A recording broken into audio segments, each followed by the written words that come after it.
99% አዳዲስ ዩቲዩበሮች ሳያውቁት ቻናላቸውን የሚገልባቸውን 5 ስህተቶች ይሰራሉ።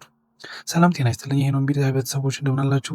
በዛሬ ቪዲዮችን የምናየው ዩቲዩብ ላይ የጫናውን ቪዲዮ ሰዎች ጋር የማይደርስልን የአልጎሪዝሙ ችግር የሚመስለን ሰዎች ጥቂት አይደለም።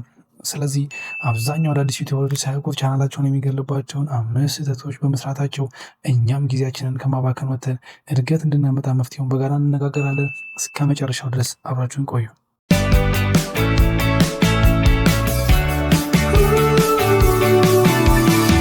ስህተት 1 ዙሪያችንን ባሉ ሰዎች መወሰድ።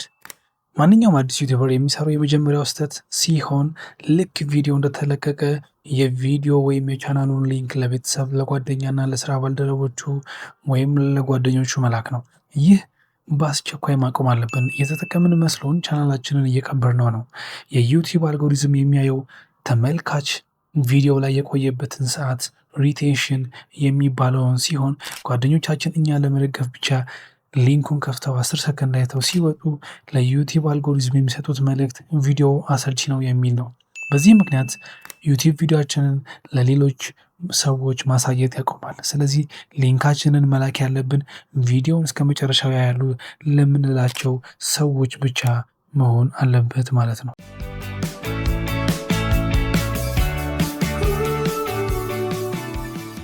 ሁለተኛው ስህተት የይዘት መቀላቀል ይሆናል።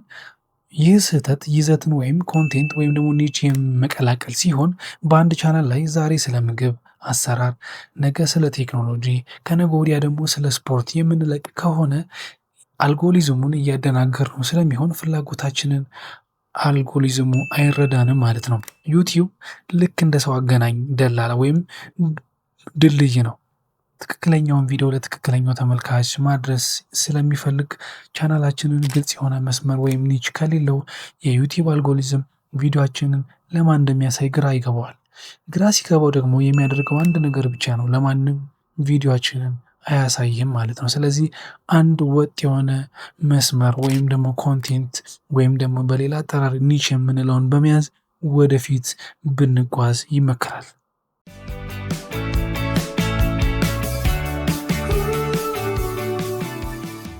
ስህተት 3 ገንዘብ ላይ ብቻ ማተኮር። ይህም 1000 ሰብስክራይበር እና 4000 ዋቺንግ አወር ለመብላት ብቻ ብዙዎቻችን ተጨንቀናል። ይህ ሶስተኛው ስህተት ነው። ችሎታችንን ሳናሳድግ ስለ ገንዘብ ማሰብ ሕክምና ሳያጠና ቀዶ ጥገና እንደመጀመር ነው። ሞኔታይዜሽን መክፈት ወይም ደግሞ ኦን ማስደረግ ማለት ደጃፍ ላይ መድረስ እንጂ ቤት ውስጥ መግባት አይደለም። በየሰዓቱ የዩቲዩብ ስቱዲዮ ላይ ስታቲስቲክስ ከመመልከት ይልቅ ያንን ሰዓት አንድ አዲስ ችሎታ ብንማርበት እና ብንጠቀምበት ይሻላል።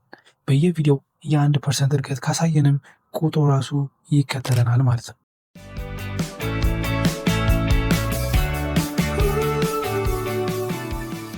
ስህተት 4 ተመልካች የሌለው ርዕስ መምረጥ። አንዳንድ ጊዜ ችግሩ የቪዲዮችንን ጥራት ሳይሆን የመረጥነው ርዕስ ሊሆን ይችላል። ወደ ስራ ከመግባታችን በፊት ማርኬቲንግ አሰስመንት ማለትም የገበያ ፍተሻ ማድረግ ይኖርብናል። በመረጥነው ዘርፍ ውስጥ ያሉ ትልልቅ ዩቲዩበሮች ብንመለከትና ልምዳቸውን ብንቀስም ጥሩ ነው።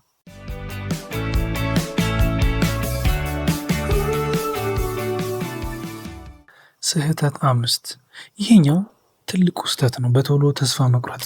አብዛኛው ሰው 4 እና 5 ቪዲዮ በመልቀቅ ቪዲዮ አልታየልኝም ብሎ ያቆማል።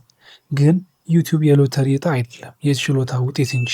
መጀመሪያ የምንለቃቸውን 20 ቪዲዮዎች ጥሩ እይታ ላይኖራቸው ይችላል። ይህም የተለመደና የሚጠበቅ ነገር በመሆኑ ራሳችንን በየጊዜው እያሻሻለን ስኬታማ መሆን እንችላለን።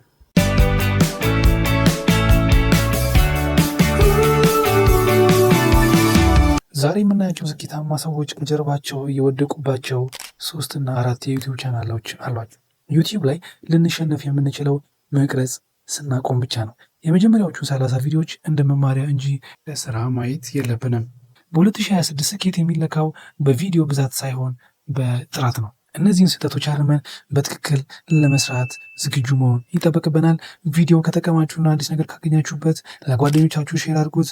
እንደዚህ አይነት ጠቃሚ መረጃዎች እንዲደርሷችሁ ደግሞ ሰብስክራይብ ማድረጋችሁ እንዳትረሱ፣ የደውል ምልክቷን የሚጫኑ። በቀጣይ ቪዲዮ እስከምንገናኝ ድረስ ቸር ሰንብቱ። ቻው።